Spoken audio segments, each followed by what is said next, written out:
درود پاک پڑھیں اللہم صلی علی سیدنا و مولانا محمد وعلی آل سیدنا و مولانا محمد بارک وسلم صلاۃ و سلام علیک یا رسول اللہ صلی اللہ علیہ وسلم۔ بسم اللہ الرحمن الرحیم۔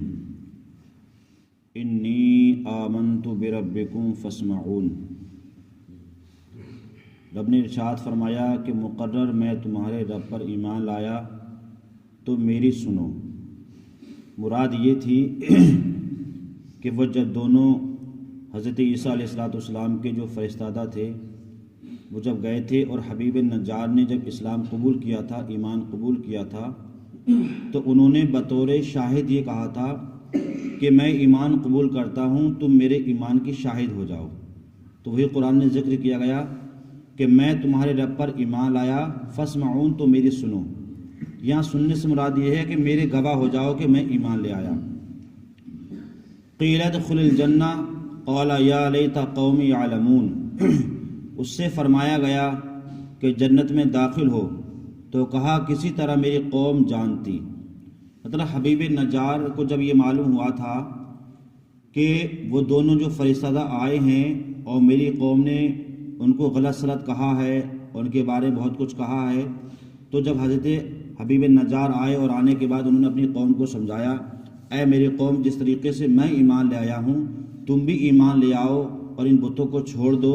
تو جتنے ان کی قوم کے لوگ تھے سب ان کے در پر ہو گئے اور حبیب نجار کو پتھروں سے اتنا مارا اور پاؤں سے اتنا مارا کہ انہیں قتل کر دیا۔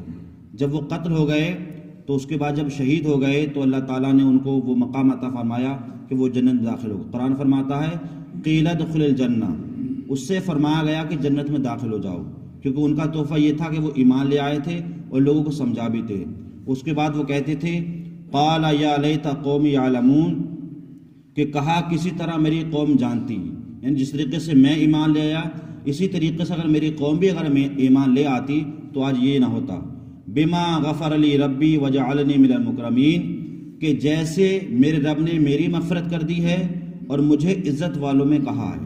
مطلب اس سے یہ بھی معلوم ہوتا ہے کہ انسان کتنا بھی بڑا گناہ گار کیوں نہ ہو، لیکن اگر وہ رب کی بارگاہ میں سچی توبہ کر لیتا ہے یا اگر وہ کافر ہوتا ہے، اگر ایمان لے آتا ہے تو اللہ تعالیٰ اس کے گناہوں کو معاف فرما دیتا ہے۔ قرآن فرماتا ہے وما غفر لی ربی، کہ جیسے میرے رب نے میری مغفرت کر دی اور مجھے عزت والوں میں کیا، مطلب مجھے جنت میں مقام عطا فرمایا۔ وما انزلنا علی قومہ من بعدہ من جند من السماء وما کننا منزلین۔ اب رب فرماتا ہے کہ جب وہ لوگ ایمان نہیں لائے تو رب نے کہا اور ہم نے اس کے بعد، مطلب حبیب نجار کے بعد، وہ تو اب شہید ہو گئے، اس کے بعد اس کی قوم پر آسمان سے نہ ہی کوئی لشکر اتارا اور نہ ہمیں وہاں کوئی لشکر اتارنا تھا، کیونکہ اب وہ اتنے ہٹ درم بن گئے تھے کہ اب انہیں ایمان راسخ ہی نہیں آ رہا تھا۔ تو قرآن فرماتا ہے کہ ان کانت الا صیحۃ واحدۃ فاذا ہم خامدون، وہ تو بس ایک ہی چیخ تھی جبھی وہ بجھ کے رہ گئی۔ وہ چیخ یہ تھی کہ جب وہ لوگ ایمان نہیں لائے تو اللہ تعالیٰ نے حضرت جبریل علیہ السلام کو بھیجا کہ جبریل جاؤ اور صرف ایک آواز ہی مارنا۔ تو حضرت جبریل علیہ السلام نے جب ایک آواز نکالی تو اس آواز کی دہشت اتنی تھی کہ پوری بستی میں جتنے لوگ تھے وہ سارے ہلاک اور برباد ہو گئے۔ یہ اللہ کا قہر اور عذاب تھا۔ اس طریقے سے سینکڑوں ایسے واقعات ہوئے ہیں کہ جو لوگوں نے اللہ کی نافرمانی کی ہے تو اللہ نے فوراً اپنے فرشتوں کے ذریعے سے ان پر عذاب نازل کیا ہے، بلکہ بعض بار بستی کو تو بالکل الٹا کر دیا ہے۔ آج بھی لوگ گناہ کرتے ہیں، لیکن یہ میرے آقا صلی اللہ علیہ وسلم کا صدقہ ہے کہ اس قوم پر اس طریقے کا عذاب نہیں آ رہا ہے۔ اس قوم پر جو عذاب ہے یا تو پریشانی کی صورت میں ہے یا بیماری کی صورت میں ہے یا دوسری کی صورت میں ہے، لیکن پہلے جو عذاب آیا کرتے تھے یا تو پوری بستی پلٹ جاتی تھی یا پوری بستی کے منہ کو بگاڑ دیا جاتا تھا یا ان کو زمین پھٹ کر کے زمین کے اندر ان کو گھسیٹ دیا جاتا تھا یا وہ دھسا دیے جاتے تھے، اس طریقے کا عذاب آتا تھا۔